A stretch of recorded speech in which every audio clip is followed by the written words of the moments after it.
నమస్తే శ్రీ మాత్రే నమః శ్రీ గురుభ్యో నమః ఓం శ్రీ వాగ్దేవ్యై నమః ఫిబ్రవరి 12 2025 బుధవారం నాటి దిన పంచాంగంలో ఈరోజు పౌర్ణమి చాలా విశేషమైన రోజు.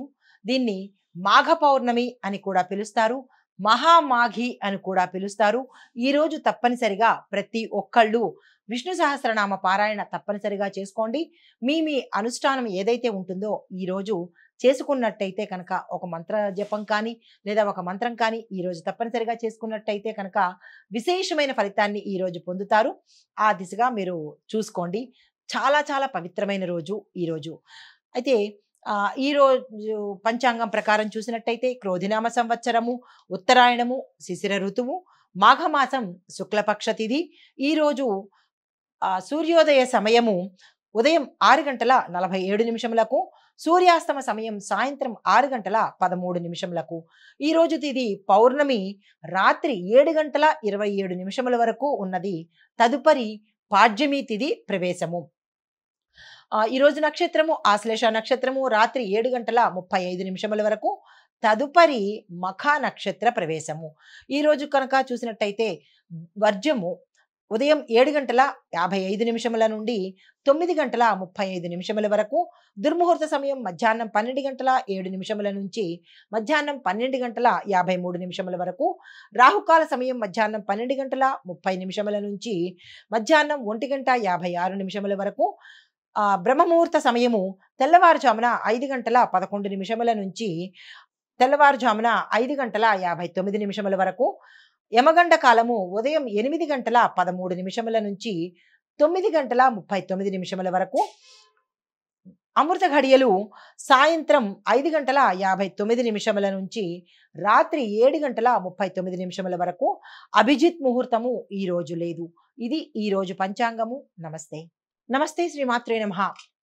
ఈరోజు 12వ తారీఖు ఫిబ్రవరి 2025 మేషాది ద్వాదశ రాశుల వారికి గ్రహస్థితులు ఎలా ఉండబోతున్నాయి, ఆ గ్రహాల యొక్క ప్రభావము అన్ని రంగాల వాళ్లకు అంటే విద్య, ఉద్యోగము, వ్యాపారము, వాణిజ్యము, వ్యవసాయము, ఐటీ, చిత్రరంగము, రాజకీయాలు, కుటుంబము, ఆరోగ్యము ఇలా ప్రతి ఒక్కళ్ళకి ఎలాంటి ప్రభావాన్ని చూపిస్తున్నాయి అనే అంశంలో ముందుగా గ్రహస్థితి సూర్యుడు కుంభరాశిలోకి మారాడు.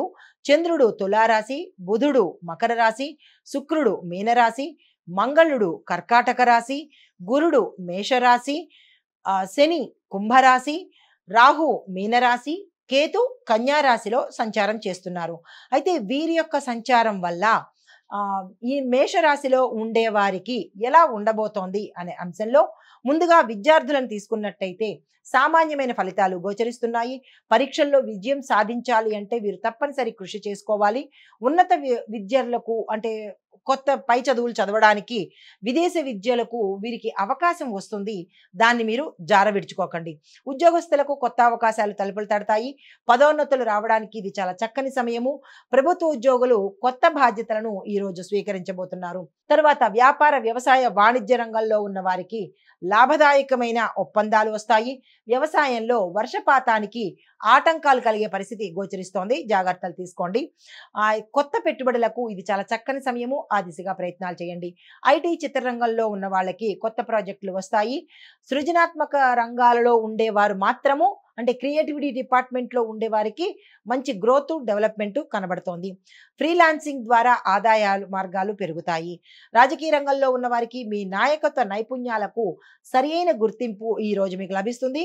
కొత్త పంధాలు కానీ, కొత్త బంధాలు కానీ, కొత్త పథకాలు కానీ మీరు ఏది ప్రవేశపెట్టినా మంచి జాగ్రత్తలు తీసుకుని మంచిగా ప్రవేశపెట్టినట్టయితే సక్సెస్ అవుతాయి. కొంతమందికి మీ యొక్క అంటే రాజకీయ రంగంలో పొత్తులు ఏర్పడే అవకాశము గోచరిస్తోంది. దానికి తగిన సూచనలు కూడా మీకు ఈరోజు కనపడబోతాయన్నమాట. ఆరోగ్యపరంగా చూసుకున్నట్టయితే ఒత్తిడి అధికమవుతుంది. తలనొప్పులు, ఒత్తిడి పెరిగే అవకాశం గోచరిస్తోంది. నరాలకు సంబంధించినటువంటి రుగ్మతలు వచ్చే అవకాశం ఉంది. యోగా, ధ్యానము తప్పనిసరిగా చేయండి. కుటుంబపరంగా చూసినట్టయితే కుటుంబంలో చిన్న చిన్న విభేదాలు వస్తాయి. వస్తాయి. మాట పట్టింపులతో పెద్ద పెద్ద గొడవలు అయ్యే అవకాశము కొంతమందికి గోచరిస్తోంది. కొంతమంది బంధుమిత్రులు విడిపోయే అవకాశం గోచరిస్తోంది. జాగ్రత్తలు తీసుకోండి. సహనాన్ని ఈరోజు మీరు తప్పనిసరిగా పాటించండి. మీకు చెప్పదగిన పరిహారము మంగళవారం నాడు ఆంజనేయ స్వామి దర్శనం చేసుకోండి. ఇంట్లోనైనా సరే ఆంజనేయ స్వామి వారికి ధ్యానంతో పాటు 5 అరటిపళ్ళను కనుక నైవేద్యం పెట్టినట్టయితే విశేషమైన ఫలితాన్ని పొందవచ్చు. దీనితో పాటుగా ఈ రాశిలో ఉండే ప్రతి ఒక్కళ్ళు దేవాలయానికి వెళ్ళి కేజింపావు గోధుమలను తప్పనిసరిగా దానాన్ని చేసుకోండి. ఇది ఈ రాశిలో ఉండే వారికి చెప్పదగిన గోచార రీత్యా ఫలితాలు, పరిహారాలు. నమస్తే. తదుపరి వృషభ రాశి. ఈ రాశిలో ఉండే విద్యార్థులు కనుక చూసినట్టయితే సాధారణమైన స్థాయిలోనే ఫలితాలు వస్తాయి. క్యాంపస్ ఇంటర్వ్యూలో కొంతమంది సెలెక్ట్ అయ్యే అవకాశము, కొంతమంది రిజెక్ట్ అయ్యే అవకాశము గోచరిస్తోంది. నిరాశ చెందకండి. మీ యొక్క అంచనాలకు మించి మీరు కృషి చేస్తేనే తప్ప మీకు సక్సెస్ అయ్యే అవకాశం కనపట్టలేదు. ఇతర వ్యాపకాల మీద ధ్యాస తగ్గించండి. జ్ఞాపక శక్తిని పెంచుకునే ప్రయత్నం చేయండి. కాన్ఫిడెన్స్గా ముందుకు వెళ్ళండి. ఉద్యోగస్తులకు కొత్త అవకాశాల కోసం మీరు చాలా శ్రమ చేయాలి. ఇలా అంటే అలా వచ్చే పరిస్థితి గోచరించట్లేదు. మీ యొక్క హార్డ్ వర్క్, డెడికేషనే మీకు మంచి అవకాశాలు తెచ్చిపెడుతుంది. పనిలో ఒత్తిడి పెరుగుతుంది. జాగ్రత్తలు తీసుకోండి. వ్యాపార, వ్యవసాయ, వాణిజ్య, పారిశ్రామిక రంగాల వారికి మీ యొక్క వ్యాపార లావాదేవీలు నెమ్మదిగా సాగే పరిస్థితి ఉంది. చకచకా అయ్యే పరిస్థితి లేదు కాబట్టి జాగ్రత్తలు తీసుకోండి. ఏ పెట్టుబడులు పెట్టాలన్నా ఈరోజు స్లోగా పెడతాయి. ఏవి ఒప్పందాలకు రావు కాబట్టి ఈ రోజునే మీరు వాయిదా వేసుకోండి. వ్యవసాయ రంగంలో కాస్త వెనకబడే అవకాశం ఉంది. జాగ్రత్తలు తీసుకోండి. ఐటీ చిత్రరంగంలో ఉన్న వాళ్ళకి చూసినట్టయితే టెక్నికల్ స్కిల్స్కి మీరు మెరుగుపరుచుకోవాలి. అంటే డెవలప్ చేసుకుంటేనే కానీ మీకు అవకాశాలు రాని పరిస్థితి ఉంది. సీనియర్ వ్యక్తుల యొక్క సలహాలు మీరు తప్పనిసరిగా తీసుకోవాలి. రాజకీయ రంగంలో ఉన్న వారికి ప్రజల మద్దతు కొంత తగ్గే అవకాశం గోచరిస్తోంది. ప్రజల్లో అపవాది కానీ అపనిందలు కానీ పడే పరిస్థితి గోచరిస్తోంది. జాగ్రత్తగా వ్యవహరించుకోండి. ఆరోగ్యం చూసినట్లయితే కొంతమందికి గతంలో బీపీలు, షుగర్లు ఉన్న వాళ్ళకి ఈరోజు ఎక్కువగా అయ్యే పరిస్థితి ఉంది. థైరాయిడ్ సమస్యలు పెరిగే అవకాశం ఉంది. కొంతమందికి ప్రమాదాలు జరిగే అవకాశం ఉంది. జాగ్రత్తలు తప్పనిసరిగా తీసుకోండి. కుటుంబపరంగా చూసినట్టయితే కలహాలు పెరుగుతాయి. మనోవ్యాధులతో పాటు మానసిక అశాంతి పెరిగే అవకాశం ఉంది. కొంతమంది అంటే కొన్ని ఇంట్లలో చెడు వార్తలు వినే అవకాశం గోచరిస్తోంది. కొన్ని ఇళ్లలో శుభకార్యాలు చెడిపోయే పరిస్థితి అంటే మధ్యదాకా రావడము, అక్కడికి ఆకస్మికంగా చెడిపోయే పరిస్థితి గోచరిస్తోంది. ఎందుకు ఏమిటి అనే జాగ్రత్తలు తప్పనిసరిగా తీసుకోండి. పరిహారాలు శుక్రవారం నాడు ఆలయ దర్శనం, ఏ ఆలయమైనా సరే దర్శనం చేయండి. పసుపు దానంగా ఇవ్వండి. పసుపు కొమ్ములు కావచ్చు, పసుపు కానీ దానంగా ఇచ్చినట్టయితే కొంత సానుకూలమైన ఫలితాలు గోచరిస్తాయి.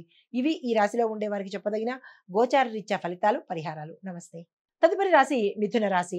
ఈ రాశిలో ఉండే వారి యొక్క గ్రహస్థితి ప్రకారము విద్యార్థులకు చూసుకున్నట్టయితే విశేషమైన ఫలితాలు పొందుతారు. విదేశాలు వెళతారు. కొంతమందికి క్యాంపస్లో సెలెక్ట్ అవుతారు. మరికొంతమందికి అంటే మీరు అనుకోని స్థాయిలో కాలేజీల్లో ర్యాంకులు రావడం కానీ, లేదా అంటే మీరు గతంలో పోటీ పరీక్షల్లో మీరు సోసోగా రాసాము, పెద్దగా పాస్ అవ్వము అని అనుకున్న వాళ్ళు ఆశ్చర్యపడే విధంగా ర్యాంకులు వచ్చే అవకాశం గోచరిస్తోంది. అయితే పోటీ పరీక్షల్లో కొంతమందికి మిశ్రమ ఫలితాలు వస్తాయి. కొంతమందికి మీరు ఊహించని ఫలితాలు వచ్చే అవకాశం కనబడుతోంది. ఉద్యోగస్తులకు ప్రమోషన్స్ వస్తాయి. ఐటీ రంగంలో ఉన్న వారికి బలమైన అవకాశాలు, మంచి అవకాశాలు వచ్చే అవకాశం ఉంది. వ్యాపారస్తులకు, వాణిజ్యవేత్తలకు, వ్యవసాయదారులకు, పారిశ్రామిక రంగంలో ఉన్న వారికి వ్యాపార వృద్ధి చేసుకోవాలి అంటే ఈరోజు చక్కని సమయము. ఆ ప్రయత్నం చేయండి. వ్యవసాయ రంగంలో ఉన్నవారు విత్తనాలు మంచివి తెచ్చుకొని కొత్త సాగు విధానాన్ని మీరు అలవరుచుకోవాలి. ఐటీ చిత్రరంగంలో ఉన్న వాళ్ళకి, క్రియేటివ్ రంగంలో ఉన్న వాళ్ళకి మంచి అవకాశాలు వస్తాయి. కొత్త ప్రాజెక్టులు దొరికే అవకాశము గోచరిస్తోంది. రాజకీయ రంగంలో ఉన్న వారికి ప్రజా మద్దతు పెరుగుతుంది. మంచి పేరు ప్రఖ్యాతలు, గౌరవ మర్యాదలు పొందుతారు. కొంతమంది కీలకమైన పదవులు కూడా తీసుకునే అవకాశం కనబడుతోంది.